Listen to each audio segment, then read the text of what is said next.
Hello and welcome guys to our channel learn to upgrade. So जैसे कि आप सब जानते हैं, मेरा नाम श्रेम सिंह है और आज हम जिस मुद्दे पे बात करने वाले हैं दैट इज गॉल ब्लैडर। उसकी एनाटॉमी को समझेंगे, हम उसके फंक्शंस को समझेंगे और ये गॉल स्टोन होता क्या है, व्हाट इज गॉल स्टोन और उसके ट्रीटमेंट्स क्या हैं, what the proper treatment for it. हम ये सारी चीज़ें आज समझने की कोशिश करेंगे और ये भी समझेंगे गॉल स्टोन इतनी सीरियस चीज़ क्यों, हमें इसके बारे में इतना सीरियस क्यों होना चाहिए, why should we have a serious concern about the gall stone, how it can be so severe to our health, और इसका प्रॉपर ट्रीटमेंट भी हम आज जानने की कोशिश करेंगे। सो स्टार्ट करते हैं session. So guys ready, so start the session. चलिए स्टार्ट करते हैं। सबसे पहले तो ये जान लेते हैं कि गॉल ब्लैडर होता कहाँ है हमारे बॉडी में। इतना तो सबको पता है कि गॉल ब्लैडर एक ऑर्गन होती है ह्यूमन बॉडी में, it's a human organ, human body organ. So where it is actually located in human body, the basic first question is. So basically जो गॉल ब्लैडर होता है वो आपके लीवर के नीचे होता है, एक्चुअली पीछे होता है। जो आपका लीवर है उसके पीछे की तरफ होता है, जैसे आप इस इमेज में यहाँ देख पा रहे होंगे। ये जो आपको हरा रंग का छोटा सा दिख रहा है ना, this is only gall bladder. ये जो है ये गॉल ब्लैडर, ये कहाँ है, लीवर के नीचे पीछे के साइड छिपा हुआ, लीवर के नीचे लोअर पार्ट में बट पीछे के साइड छिपा हुआ ये गॉल ब्लैडर। इसका जो एक डक्ट है ये कनेक्ट होता है लीवर से और एक डक्ट जो है वो कनेक्ट होता है ड्यूडेनम से। Duodenum actually it's the first part of your small intestine, जहाँ पे स्टमक के बाद खाना जाता है फॉर डाइजेशन के लिए। और गॉल ब्लैडर का भी एक रोल अगर हम समझेंगे तो फंक्शन डाइजेस्टिव सिस्टम में ही इसका एक फंक्शन है, जो अभी हम बात करेंगे थोड़ी देर में। So this is a gall bladder. Location आप समझ गए होंगे। गॉल ब्लैडर जो हमारा लीवर जो है उसके लोअर पार्ट में थोड़ा पीछे के साइड छिपा हुआ रहता है और बहुत छोटा सा ऑर्गन होता है ये as comparatively to other organ और कंपेयर विथ लिवर्स, तो बहुत बड़ा होता है। देखिए बाकी पैनक्रियाज, लिवर आपको दिख रहे होंगे और ये गॉल ब्लैडर देखिए यहाँ छोटा सा गॉल ब्लैडर छिपा हुआ है। अब इसकी एनाटॉमी देखिए, गॉल ब्लैडर की एनाटॉमी। अब गॉल ब्लैडर होता कैसे है, ये एक हॉलो ऑर्गन होता है, अंदर इसके कुछ नहीं होता है, खाली होता है हॉलो ऑर्गन। एक्चुअली हमारा जो लीवर है ये बाइल जूस प्रोड्यूस करता है। लीवर का फंक्शन अगर थोड़ा बहुत आपको पता होगा तो it produces bile juice. That bile juice is stored in gall bladder, just fat, यही है इसका काम। This is only the work and function of gall bladder. जो बाइल जूस लीवर प्रोड्यूस करता है ये उसे स्टोर करता है अपने अंदर और फिर धीरे धीरे करके हमारे ड्यूडेनम में पास करते रहता है, जो स्मॉल इंटेस्टाइन का पहला पार्ट है, और वहाँ फिर खाने का डाइजेशन में ये बाइल जूस हेल्प करता है। सो ये गॉल ब्लैडर का क्या काम है, जस्ट बाइल जूस को स्टोर करना, वो भी फॉर अ वाइल, बस स्टोर करके धीरे धीरे फ्लो को धीरे करके पास करते रहना, जो कि डाइजेशन में इंप्रूव करेगा। सो आपके सामने गॉल ब्लैडर का स्ट्रक्चर है, आप देख सकते हैं गॉल ब्लैडर का नेक, बॉडी, फंडस, लोअर पार्ट जो है गॉल ब्लैडर का जो फूला हुआ पार्ट होता है, थोड़ा इन एक्सहेल पार्ट होता है, उसको कहते हैं फंडस, फिर बॉडी, नेक, फिर जो बाइल कैसे फ्लो होता है, और ऊपर जिस डक्ट से इसमें जूस आता है उसको कॉमन हेपेटिक डक्ट्स कहते हैं, और जिस डक्ट के थ्रू जो है बाइल जूस आपके ड्यूडेनम में जाता है उसे कहा जाता है कॉमन बाइल डक्ट। और इसको बाइल डक्ट इसलिए कह रहे हैं क्योंकि ये बाइल जूस कैरी कर रहा है अपने अंदर। और बाइल जूस का मेनली वर्क क्या है, what is bile juice used for, it's used for the digestion purpose, it helps in digestion. मतलब ऐसे नहीं कि बाइल जूस होगा ही नहीं तो डाइजेशन होगा ही नहीं, बस ये हेल्प करता है डाइजेशन में आपके। So bile juice and bile ducts, वही आपका सवाल होगा कि what is bile juice and bile ducts. So see this is biliary tree. हम लीवर की बात किसी और वीडियो में डिटेल में करेंगे कि लीवर का फंक्शन क्या है, वो कैसे फंक्शन करता है, फिर भी एक ओवरव्यू देख लेते हैं कि ये बाइल जूस होता क्या है। एक्चुअली मैंने जैसे कहा कि बाइल जूस आपके लीवर में प्रोड्यूस होता है, ये जो आपका लीवर है इसमें बाइल जूस बनता है। सो ये बाइल जूस बनने के बाद ये जो आपको दिख रहे हैं डक्ट्स, इन डक्ट्स के थ्रू यहाँ आता है और ये फ्लो होकर सबसे पहले जाता है आपके गॉल ब्लैडर में, फिर यहाँ स्टोर रहता है बाइल जूस, यहाँ जो है बाइल जूस स्टोर रहेगा, it will be stored here. After कुछ वाइल स्टोर करके स्मॉल फ्लो में, धीमा फ्लो करके इसको वापस बाइल डक्ट में गॉल ब्लैडर छोड़ देगा। और फिर ये है आपका ड्यूडेनम, ये जो आपको दिख रही है ये मोटा जो है ये ड्यूडेनम है। This is only called duodenum, it is the first part of our small intestine, it is the part of our intestine. ये इंटेस्टाइन का पार्ट है और यहाँ फिर खाना डाइजेशन में हेल्प होती है। सो ये बाइलियरी ट्री है लीवर का। राइट हेपेटिक डक्ट ये देख सकते हो, ये राइट हेपेटिक डक्ट है, ये लेफ्ट हेपेटिक डक्ट है, और इन दोनों का ये है कॉमन हेपेटिक डक्ट, जहाँ से जो है बाइल जूस फ्लो होकर के आपके गॉल ब्लैडर में जाता है। और फिर उसके बाद सेक्स्टिक, ये वाला डक्ट हम कहेंगे, ये एक सेक्स्टिक डक्ट कहा जाता है। एक्चुअली जो डक्ट हेपेटिक डक्ट और गॉल ब्लैडर के बीच में एक डक्ट आता है उसे सेक्स्टिक डक्ट कहा जाता है। और फिर वापस जब बाइल जूस गॉल ब्लैडर से बाहर आता है तो वो थ्रू बाइल डक्ट जो है आपके कॉमन बाइल डक्ट के नाम से जाना जाता है, वो चला जाता है आपके डुओडेनम में। और एक और डक्ट आप इस इमेज में देख पा रहे होंगे, इसको कहा जाता है पैनक्रियाटिक डक्ट। ये हम इस पर बात करेंगे आगे जाकर के, पैनक्रियाटिक डक्ट क्या है, जब हम पैनक्रियाज, लीवर फंक्शंस ये सब हम डिटेल में पढ़ेंगे। सो आई होप सो आपको थोड़ा ओवरव्यू तो लग गया होगा कि ये बिलियरी ट्री है क्या। ये एक्चुअली बिलियरी ट्री जो आपको ये ट्री लाइक स्ट्रक्चर दिख रहा है, इसी को हम बिलियरी ट्री कह रहे हैं। और ये क्या ले रहे हैं लीवर से, ये लीवर से ले रहे हैं बाइल जूस। ये बाइल जूस को लेकर गॉल ब्लैडर में स्टोर करके उसके फिर डुओडेनम में दे रहे हैं for digestion, which helps in digestion.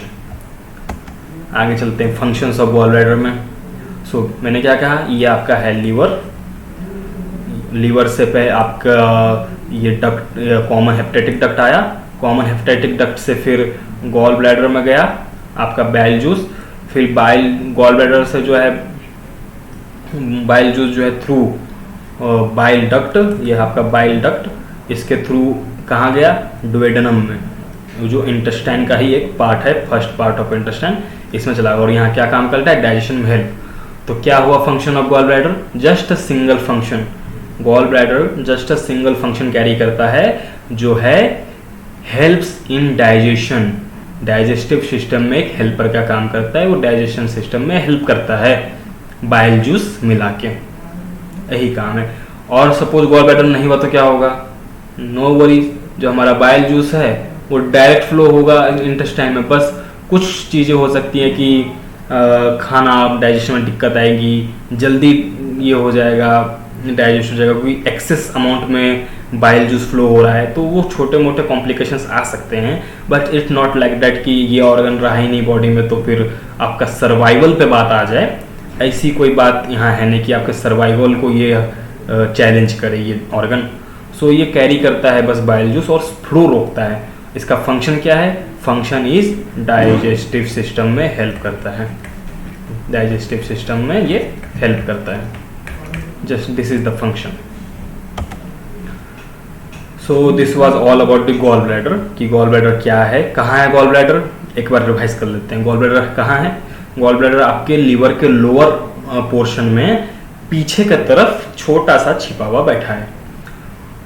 और उसका एनाटॉमी में आप देखोगे फंडस, नेक होती है, उसकी बॉडी होती है, सिस्टिक डक्ट के थ्रू वो कॉमन डक्ट से अटैच होता है और बाइल डक्ट से भी अटैच होता है।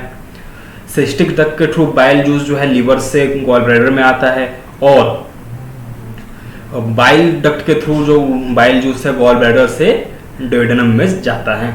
और गॉल ब्लैडर का फंक्शन क्या होता है, ये हेल्प करता है आपके डाइजेशन में, आपके डाइजेस्टिव सिस्टम में ये हेल्प एक मेजर रोल प्ले कर लेता है। So this was all about the gall bladder. So जैसे कि मैंने आपको शुरुआत में कहा कि आज हम जानेंगे कि बेसिकली गॉल स्टोन होता क्या है और क्यों हमें इसे सीरियस लेना चाहिए। अब गॉल स्टोन सीरियस कंसर्न क्यों है ये देखिए। पहले तो गॉल स्टोन है क्या, what is gall bladder stone. So let's see, this is image on front of you of gallstones, what are different types of gallstones are see।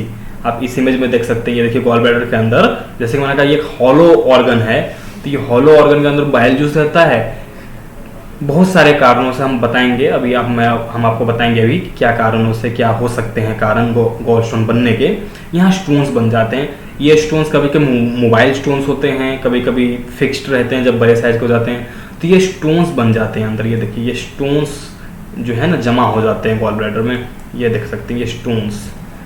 ये बहुत सीरियस कंसर्न है हमारे लिए, गॉल स्टोन होना gall bladder में, it is a serious concern. Now why it is a serious concern, so C,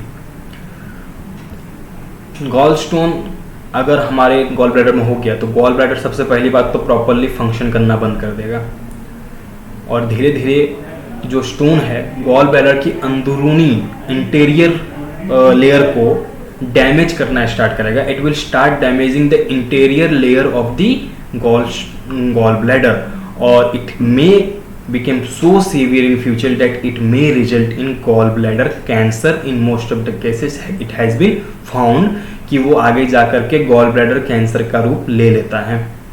so it is a serious concern.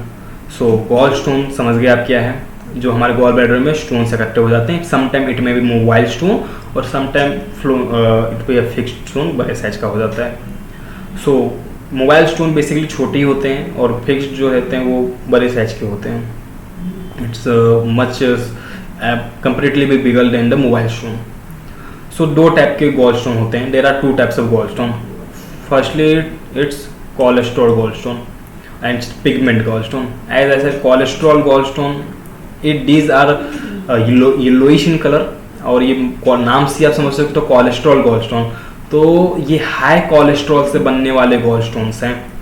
तुमने जो क्योंकि आपका कोलेस्ट्रॉल बढ़ गया, तो कोलेस्ट्रॉल जो हाई कोलेस्ट्रॉल वाले पेशेंट्स होते हैं उनमें संभावना है कि कोलेस्ट्रॉल गॉलस्टोन भी हो सकता है, और ये येलोइश होते हैं नेचर में. ये दिखने वाइज इन व्यूज ये येलोइश होते हैं. और another thing is pigment gallstone. In most of the cases हम पिगमेंट गॉलस्टोन ही देखने को मिलता है. मोस्ट ऑफ दी मतलब हम नंबर्स ऑफ द केसेस निकाले गॉलस्टोन की कि what are the numbers of cases of gallstone, तो इन मोर तो कोलेस्ट्रॉल के मुकाबले पिगमेंट गॉलस्टोन के नंबर्स हमें ज़्यादा देखने को मिलेंगे. तो I think so this is clear कि कोलेस्ट्रॉल गॉलस्टोन और पिगमेंट गॉलस्टोन में अंतर क्या है. दो ही टाइप के गॉलस्टोन होते हैं, बस ये याद रखिए कि दो टाइप के गॉलस्टोन होते हैं. ट्रीटमेंट सबका सेम ही है. ट्रीटमेंट मैं अभी आपको बताऊंगा, वो भी बताना आज का मेजर टॉपिक है. सो पहले तो आप कॉजेस, जैसे मैं कहा कॉजेस क्यों हो सकता है ये गॉलस्टोन, क्या कारण है ये गॉलस्टोन्स होने के. तो पहला, your bile contains too much cholesterol, जिससे कोलेस्ट्रॉल गॉलस्टोन हो सकता है. मैंने आपको कहा कोलेस्ट्रॉल बहुत है आपके बॉडी में, बाइल में बहुत ज़्यादा कोलेस्ट्रॉल आ रहा है, तो वो आपको गॉलस्टोन बना दिया. जैसे कि बाइल जूस आया, स्टोर हुआ और फ्लो होके चला गया वापस ड्यूडेनम में. But if that bile juice contains lots of cholesterol, तो क्या होगा, जैसे ही वो स्टोर होगा आके आपके गॉल ब्लैडर में, जैसे ही वो आपके गॉल ब्लैडर में आके यहाँ स्टोर होगा, ये समझिए बाइल जूस आपका यहाँ स्टोर हो गया, तो ये नीचे के परत पे जो कोलेस्ट्रॉल है बैठ जाएगा. The cholesterol will stick here and the bile juice will flow but cholesterol will remain here, और यही आगे जाकर के गॉल स्टोन बन जाएगा. That is a cholesterol gall stone. So तो वो हाई कोलेस्ट्रॉल वाले पेशेंट रिक्सी हैं, तो कोलेस्ट्रॉल कम कीजिए, रिक्स भी कम हो जाएगा. और कोलेस्ट्रॉल कैसे कम करना है सब जानते हैं, तेल घी कम खाइए. So your bile content too much bilirubin, ये भी एक रीजन हो सकता है. आपके बाइल में बिलिरुबिन बहुत ज़्यादा है. पहला रीजन बाइल में कोलेस्ट्रॉल बहुत ज़्यादा है. दूसरा रीजन बाइल में बिलिरुबिन बहुत ज़्यादा है. बिलिरुबिन की अधिक मात्रा से भी गॉलस्टोन होने की संभावना है. और your gall bladder doesn't empty correctly, ये भी एक रीज़न हो सकता है. जैसे कि ये गॉल ब्लैडर है, इसमें आपको बाइल जूस आया, लेकिन ये प्रॉपरली जा नहीं पा रहा, थोड़ा थोड़ा रह जा रहा है हर बार. तो रह जाने से भी बाइल जूस जो है बाद में सॉलिडिफाई होके गॉल स्टोन बन जाता है. After solidifying it also become gall stone. So this is pigment gall stone. Basically ये जो हम कह रहे हैं gall bladder doesn't empty correctly, तो इस केस में पिगमेंट गॉल स्टोन होने की अधिक संभावना है. So these are the major causes, जो कि हम समझ सकते हैं कि मेजर कॉज है गॉल स्टोन होने का अब तक में जितने भी केसेस हमें मिले हैं उनमें जो देखा गया है. So these are the causes of the gallstone. So let's move ahead. Now, अब किसी को गॉलस्टोन हो गया वो समझे कैसे, व्हाट आर द सिम्टम्स. आप कैसे समझ सकते हो कि आपके गॉलस्टोन की शिकायत आपको हो सकती है, आपको डॉक्टर को दिखाने की जरूरत है, you have to look for a doctor. So basic symptoms are there. अगर ऐसा लग रहा है तो आप एक बार डॉक्टर का कंसर्न कर सकते हैं. जैसे कि पहला सिम्टम क्या है, पहला sudden and rapidly intensifying pain in the upper right portion of your abdomen. आपके जो स्टमक है इसके अपर पार्ट पे मतलब बहुत पेन हो रहा है, सडन पेन हो रहा है. मतलब आप आराम से बैठे हो, अचानक से सडन पेन होने लग गया और बढ़ता जा रहा है वो pain. That pain, intensity of that pain is increasing slowly. So it may be a symptom that the stone is there in the gall bladder. Upper part of abdomen मतलब वही गॉल ब्लैडर की location पे pain होना सीधा. और back pain between your shoulder blade, जो आपके back pain है, शोल्डर के जो ब्लेड्स हैं ये, इनके बीच में अगर बैक पेन हो रहा है तो it is also a symbol of that you may be a patient of gall stone. And right shoulder में पेन होना, ये राइट शोल्डर में आपको पेन होना, ये भी एक मेजर हो सकता है सिम्टम की यू मे बी।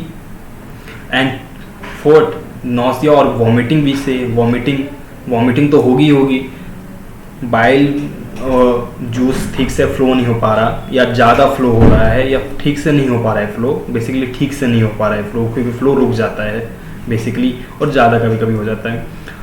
तो उस केस में खाना डाइजेस्ट नहीं हो रहा प्रॉपरली डाइजेशन में हेल्प नहीं मिल पा रही है, तो वॉमिटिंग होना तो स्वाभाविक है। इट मे बी वॉमिटिंग हो सकती है आपको। So these are some symptoms जिससे आप अंदाज़ा लगा सकते हो कि आपको शायद मे बी गॉल स्टोन की शिकायत है या नहीं है, इट मे बी देयर और नॉट। सो पहला तो है कि इंटेंसिफाई पेन होना upper portion of the abdomen पे, फिर बैक पेन होना, राइट शोल्डर में पेन होना, वॉमिटिंग होना।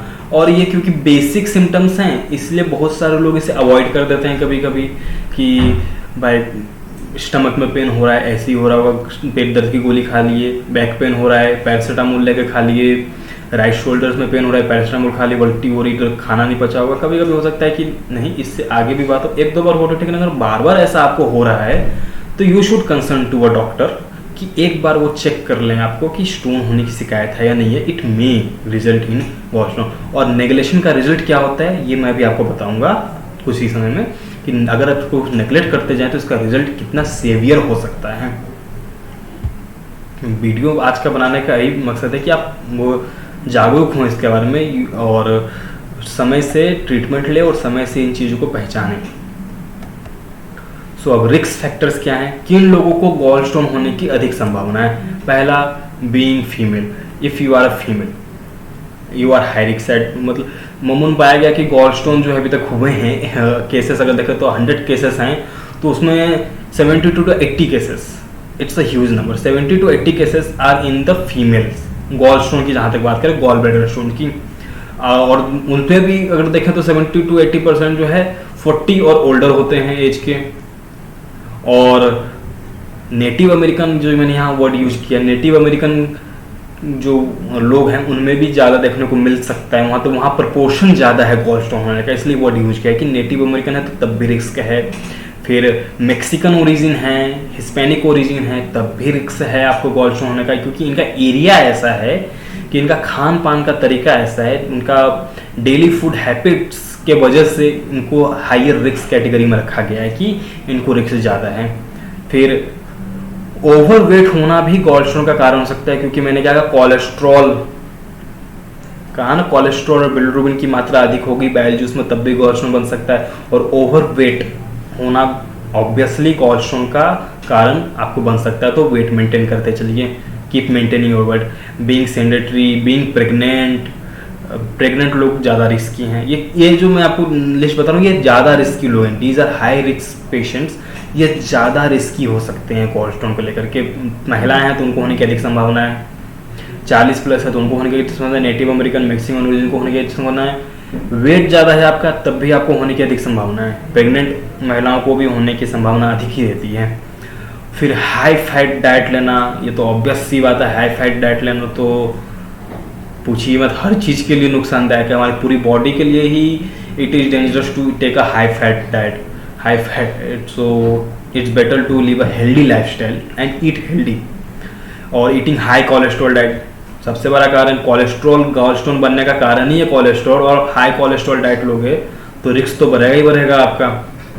और जो इसका ट्रीटमेंट होना चाहिए, जो इससे बचाव का तरीका होता है कि फाइबर युक्त भोजन आप खाएं, हाई फाइबर डाइट ले आप, और आप लो फाइबर डाइट ले रहे हो तो ऑब्वियस सी बात है कि आपको गॉल स्टोन होने का संभावना बढ़ जाएगा, आप खतरे में ज़्यादा आ जाओगे उसके।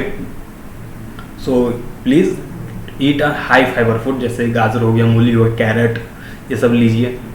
सो these are the risk categories कि which peoples are risky in this.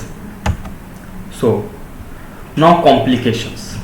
अब समझिए गॉल स्टोन हो गया, आपने देख लिया गॉल स्टोन क्या होता है, क्या रिस्क फैक्टर्स उसमें, फिर भी गॉल स्टोन हो गया आपको, now gall stone occurred. Now risk क्या क्या हो सकता है, मतलब कॉम्प्लिकेशन क्या क्या आ सकते हैं गॉल स्टोन होने के बाद।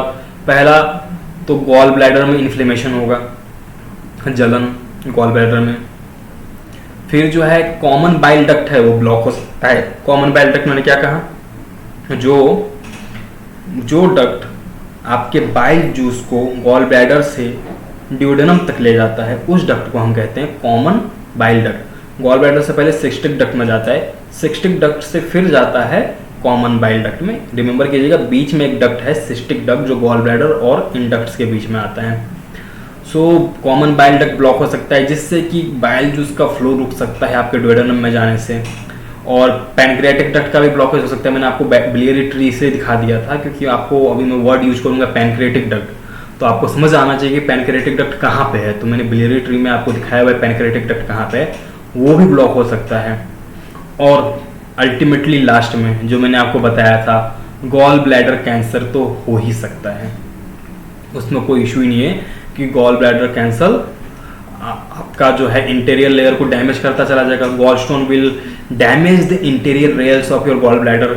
और जब किसी स्किन को डैमेज हम करते हैं और अंदर वो हील नहीं हो पाएगा, डैमेज ही रहेगा, तो कैंसर क्या होता है? कैंसर बेसिकली यही है, जो ओन्स होते हैं अनहील्ड ओन्स, जो लॉन्ग पीरियड ऑफ टाइम तक अनहील्ड ही रह गए, वो कैंसर का रूप ले लेते हैं। That only become cancer. और ये तो गॉल ब्लैडर का वुंड है, ये अनहील्ड ही रहेगा तो वो कैंसर ही बन जाएगा और कोई रास्ता ही नहीं होता है फिर।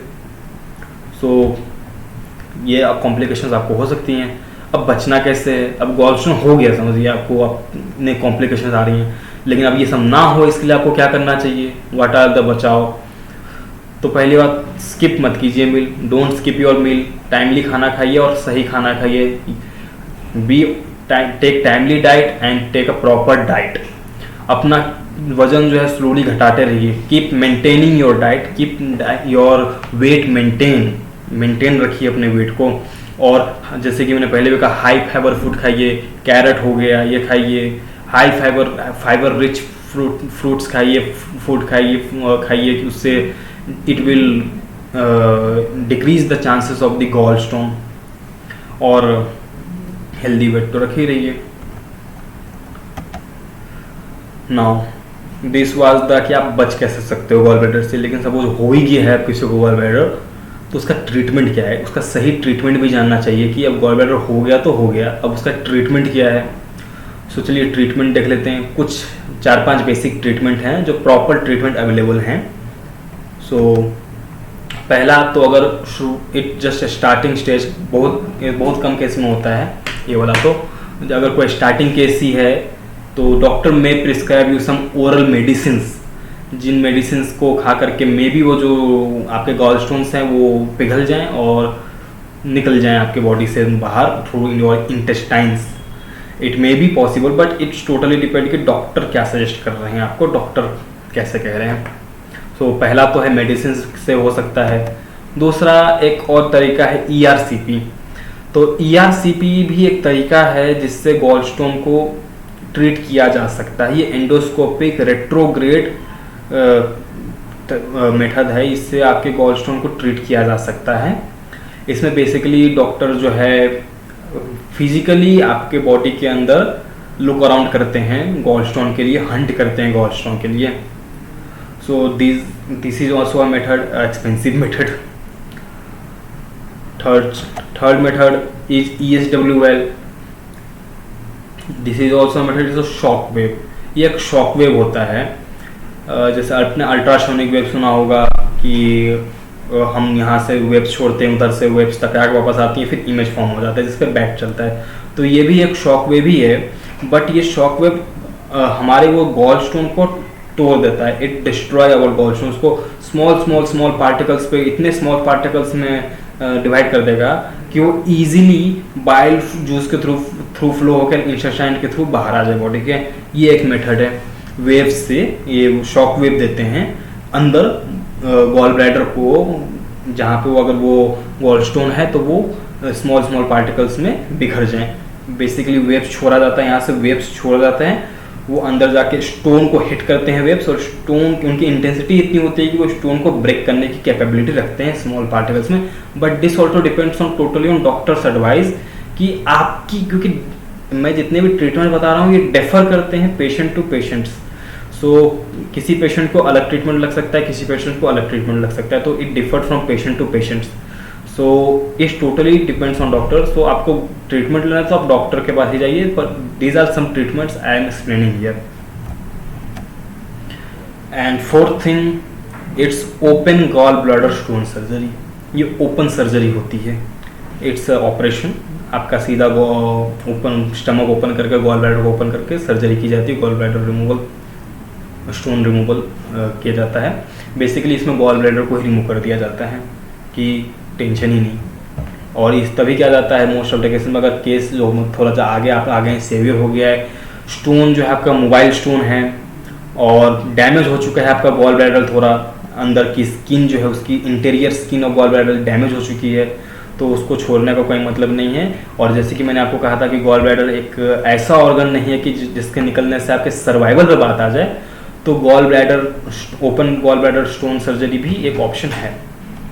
And last is laparoscopic gall bladder surgery. ये भी गॉल ब्लैडर रिमूवल सर्जरी है, पर ये ओपन स्टमक ओपन सर्जरी नहीं है कि जिस तरह से स्टमक को खोल के पूरा एकदम एज अ ओपन ऑपरेशन नहीं है, ओपन सर्जरी नहीं है।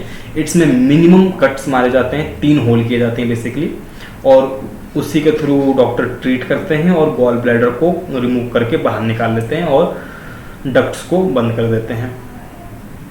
So this is all the treatments.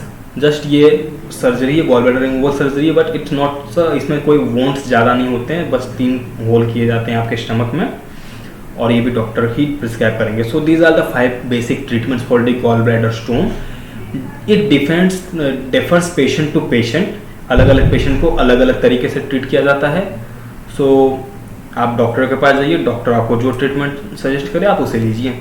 सो ये था आपका गॉल ब्लैडर, उससे रिलेटेड ऑल द थिंग्स कि what is gall bladder, how it functions, what is gall stone and how this gall stone is severe, क्योंकि ये cancer तक बन सकता है। So how much it severe, you should remember this. और फिर इसके ट्रीटमेंट्स क्या हैं।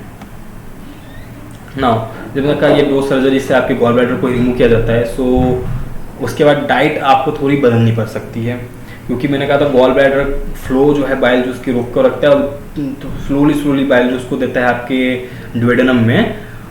सो गॉल ब्लैडर लेकिन रिमूव हो गया, तो अब गॉल ब्लैडर का फंक्शन तो कोई और ऑर्गन करेगा नहीं, तो आपको डाइट में थोड़े सुधार लाने सकते हैं। आपको लीन मीट का सेवन करना है, लेग्यूम्स का सेवन करना है, मतलब चने हो गए, इन सबको खाना है। चने को भिगो के रख दिए, उसको खाए। और अवॉइड क्या करना है, तो बेसिकली आपको फ्राइड फूड अवॉइड करने पड़ेंगे। फ्राइड फूड्स को डाइजेस्ट करना, बाइल जूस की अधिक मतलब काम होता था फ्राइड फूड को ही अधिकतम मात्रा में डाइजेस्ट करना, तो वो और ब्रोकली, अगर एक स्पेसिफिक वेजिटेबल का नाम ले तो ब्रोकली, ये अवॉइड कीजिए। और फ्राइड फूड तो नो, फ्राइड फूड ऐसे भी नहीं खाना चाहिए। एक हेल्दी इंसान के लिए जिसको गॉल ब्लैडर है उसे भी नहीं खाना चाहिए fried food. Be a healthy lifestyle, be long live, सीधी बात है। और हेल्दी फूड जो आपके गॉल ब्लैडर के लिए होना चाहिए, मतलब अगर नहीं है गॉल स्टोन अच्छी बात है, होने भी नहीं देना है। और गॉल ब्लैडर को ना होने दे गॉल स्टोन और हेल्दी रखें गॉल ब्लैडर को, उसके लिए आपको फ्रूट्स खाने चाहिए, फिश, पोल्ट्री, लीन मीट, फिर होल ग्रेन्स खाइए, मतलब गेहूँ खाइए, आटा खाइए, और लो फैट डेयरी लीजिए। फैट जी, high cholesterol, high weight, high fat, ये गॉल स्टोन को दावत देना है। इट की ब्रिंग्स गॉल स्टोन। सो इनको अवॉइड कीजिए, लो फैट खाइए, ड्रिंक वाटर प्रॉपरली, पानी फुल पीजिए, प्लेंटी ऑफ वाटर, पूरा पानी पीजिए। और नट्स, हैव अ नट्स में आपको मूंगफली आ गए, अलग अलग, you know the nuts, so nuts खाइए। So these are some things that will keep your gall bladder healthy. आपके गॉल ब्लैडर को हेल्दी रखने के लिए ये सारी चीज़ें आप लीजिए, प्रिकॉशंस लीजिए, पानी खूब पीजिए, it will clean all the ducts. So these are the things we should keep in mind for a healthy lifestyle. So आज के लेक्चर में हमने क्या क्या जाना। आज के लेक्चर में हमने सबसे पहले जाना what is gall bladder, how gall bladder functions, what is anatomy of gall bladders, bile juice को वो कैसे स्टोर करता है, फिर वो कैसे डुओडेनम में फ्लो करता है और वहाँ से कैसे वो डाइजेशन सिस्टम में हेल्प करता है। फिर हमने एक सेवियर इशू को जाना, एक सेवियर कंसर्न को जाना आज कि गॉल स्टोन क्या है और ये क्यों इतना खतरनाक हो सकता है, इसको भी जाना कि कैंसर तक का रूप ले सकता है। फिर हमने ये भी जाना कि इसके प्रिकॉशंस क्या हैं, हम कैसे बच सकते हैं, इससे बचने का सीधा तरीका है लो फैट, लो कोलेस्ट्रॉल, लो वेट और हेल्दी लाइफस्टाइल जीना और हाई फाइबर फूड खाना। अगर हो गया गॉल स्टोन तो उसके हमने ट्रीटमेंट्स भी देखे, क्या ट्रीटमेंट्स हैं। और गॉल ब्लैडर को हेल्दी रखने के लिए क्या क्या फूड्स लेने हैं मैंने ये भी आपको बता दिया है।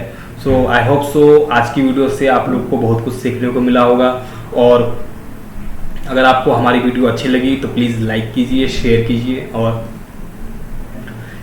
जुड़े रहिए हमसे ऐसे ही इन्फॉर्मेटिव वीडियोज़ के लिए, फर्दर ऐसी इन्फॉर्मेटिव वीडियोज़ के लिए। Thank you for watching.